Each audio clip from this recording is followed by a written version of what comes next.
Hola, ¿qué tal? Mi nombre es David Covarrubias y yo les voy a platicar un poco sobre algunas barreras que se pueden encontrar cuando hablamos de la enseñanza de la historia con el uso de la tecnología educativa. Y bueno, en principio habría que identificar que en sí mismo la ciencia de la historia tiene por lo menos dos grandes barreras que seguramente quienes ejercen la docencia en cualquiera de los niveles podrán dar testimonio de ello.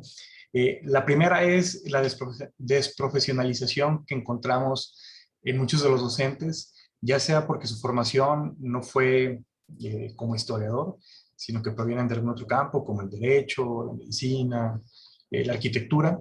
Y esto no es necesariamente malo, sin embargo, sí le imprime un sesgo o es común que ocurra este sesgo. Y bueno, pues de antemano podríamos encontrar estos modelos de enseñanza más anclados en la numeralia, ¿no? O en datos duros, como si fuera la única manera de poder generar un conocimiento histórico. El otro asunto o la otra barrera es aquella que interpela con los historiadores de profesión y que regularmente eh, se refleja en una limitante que tienen al no tener conocimiento pedagógico idóneo para poder transmitir su conocimiento. Y entonces tenemos grandes expertos, investigadores, propiamente dicho, que no tienen la capacidad para poder transmitir de una manera oportuna a un estudiante, ya sea de nivel medio superior o nivel superior, incluso posgrado, ¿no? Y digamos, pues termina replicando un modelo de cátedra, perdón, o en el mejor de los casos de seminario, y en algunas ocasiones terminan en cierta medida pervirtiendo el modelo porque ni es una cátedra propiamente dicho, sino simplemente es una especie de monólogo que dura 2 o 3 horas y que no necesariamente está implicando pues una transmisión efectiva del conocimiento.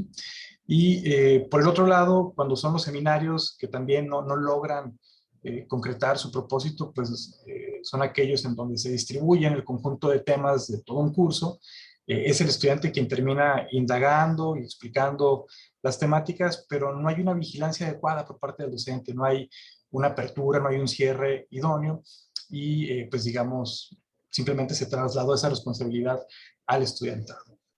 Bien, pero hay un tercer problema, que es cómo articular la tecnología educativa a la enseñanza de la historia. Y sin importar el nivel, ese es un asunto que sin duda la pandemia hizo evidente en todos lados y que a pesar de que ya estamos en una transición o pareciera que la pandemia ya está cediendo, pues todavía encontramos docentes que el uso que hacen de la tecnología es en el mejor de los casos simbólico o es el que le solicita a la institución, ¿no? Utilizan alguna plataforma porque así es como está planteado de manera normativa, de manera institucional, pero no porque exista un interés genuino en que esto enriquezca el componente de enseñanza. Bueno, frente a ello, es importante comentar que podríamos considerar por lo menos tres posibilidades, ¿no? Quizá el más idóneo es el uso de estos modelos de integración de la tecnología educativa que quizá no han permeado tanto al campo de la historia y la historiografía, pero que sin duda están por ahí en otras áreas del conocimiento y que pues tienen resultados muy buenos, ¿no? Uno de los modelos es el modelo TPACK, que implica la incorporación del componente tecnológico, pedagógico y disciplinar. Y digamos, en la suma o en la articulación de los intersticios es donde pudiera aparecer estas prácticas idóneas en función de la materia que se está impartiendo, ¿no? Y por supuesto también implica la curaduría adecuada del recurso tecnológico. Regularmente tienen que hacerse a través de un diagnóstico para poder hacer, digamos, una integración más fina. Otro modelo que está más pensado en invitar al docente a que gradualmente vaya integrando la tecnología educativa es el modelo SAMIR, que implica un proceso de aumentación, por así decirlo, del uso de la tecnología, de tal suerte que pueda reinventar su ejercicio docente con el uso de la misma según sus necesidades y sus posibilidades. Ambos modelos son, me parece, muy oportunos, tienen por lo menos unos 16 años de haberse planteado, y bueno, en el campo de la historia posiblemente no hay tantos ejemplos, sin embargo, es algo que podría ser muy pertinente. Por otro lado, tendremos una posibilidad en la que un docente que no esté interesado en hacer una integración tan fina pudiera hacer una integración de los recursos basados en inteligencia artificial para la formación de futuros historiadores o docentes de la historia. Estoy pensando en dos proyectos. Uno, por ejemplo, el proyecto Ítaca, que sirve para reparar y descifrar textos del griego antiguo, o el proyecto Carabela, que ha servido para transcribir documentos del Archivo General de Indias y del Provincial de Cádiz, ¿no? Entre otros más, que seguramente podríamos rastrear en la web.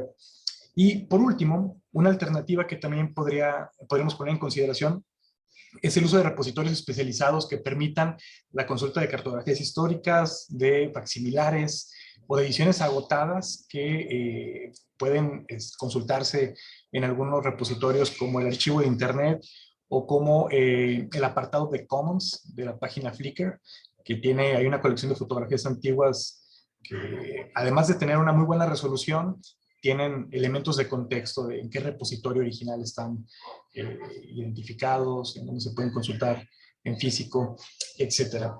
Y bueno, con ello quiero decir, la tecnología no resuelve un problema de fondo, que es un problema pedagógico. Sin embargo, sí puede volverse un recurso muy significativo en el proceso de la enseñanza de la historia. En todo caso, es importante saber que, digamos, la integración de la tecnología educativa tendría que tener este tratamiento pedagógico, esta narrativa que le dé sentido a la enseñanza, y de esta manera, pues el resultado podrá ser mucho más favorable. Yo les invito a que consulten algunos recursos como este atlas que tiene la Universidad de Granada. Hay una comunidad sobre historia digital, particularmente,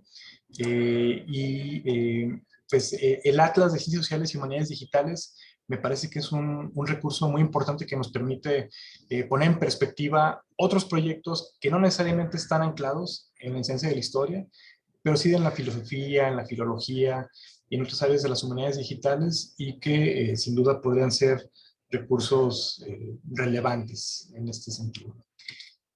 Bueno, pues de mi parte sería todo.